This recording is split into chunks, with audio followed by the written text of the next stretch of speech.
蓝苑摇了摇头，道：“那不一样，我不知道那是什么样的感觉，但是就是好难受。你的笑一直都是在表面的，从来没有发自内心的笑过了。而且小时候的事，我也不清楚为什么我会记得那么清晰。”他已经记不清上次魏无拆发内心的笑是什么时候的事情了。魏无羡听完了他的话，无奈的笑驾道：“小孩子家的，哪来这么多小心思？刚好你回来了，过来给我当个苦力，去把那送的白菜给我刨出来2颗，快去。”蓝苑应了一声，就过去创白菜了，因为他知道魏无羡不想谈论这个话题了。魏无羡看着他的背影，眼神茫然起来。蓝湛阿苑说的一点也不错，没有你，我笑不出来。你到底什么时候能回来呀？心里刻骨铭心的痛已经平息了许久，但是仿佛在此刻又青丝了起来。当年蓝忘机浑身是血的倒在他面前的一幕，犹如魅影一般缠绕着他，挥之不去，弃之不及，窒息般的疼痛压得他快要端不过气。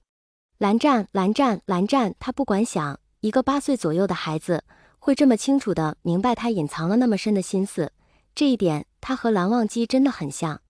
魏无羡带着一只刚刚射死的山鸡回到小院，在离小院结界还有100米的距离时，他看见了一位身穿紫衣、腰佩长剑的身影站在那里，瞳孔猛地一缩，呼吸也稍稍快了些。待他整理好情绪，这才继续走了上去。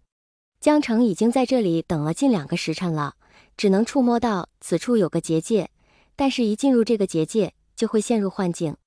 2天前他一路小心地尾随蓝曦臣找到这里，他一直认为魏无羡没有死，所以6年来一直在找他。他发现蓝曦臣会时不时带着一个蓝家小孩来这荒山野岭，所以起了疑心，便跟了过来。到了这里，却被这个结界难着了。正当他犯难的时候，一道声音自他身后响起，江城震惊地待在原地，那是他寻找了6年的声音。今日是什么风，把云梦江氏的江大宗主吹来了？江城猛然回头，一个一袭黑衣配红边的人出现在他的视线里。江城眼神紧盯着他，嘴唇微动，喃喃道：“魏无羡。”江城不曾想过，当年不夜天成一别，再次见面竟是这样一副场景。魏无羡笑了笑，走上前，挥手开了结界，对江城说道：“既然来了，就进来吧。”言罢，便率先走了进去。江城死死地盯着他前面的这个人，见他进去，也赶紧紧随其上。魏无羡把山鸡挂到一旁的钩子上，看见江城进来之后，又关上了结界。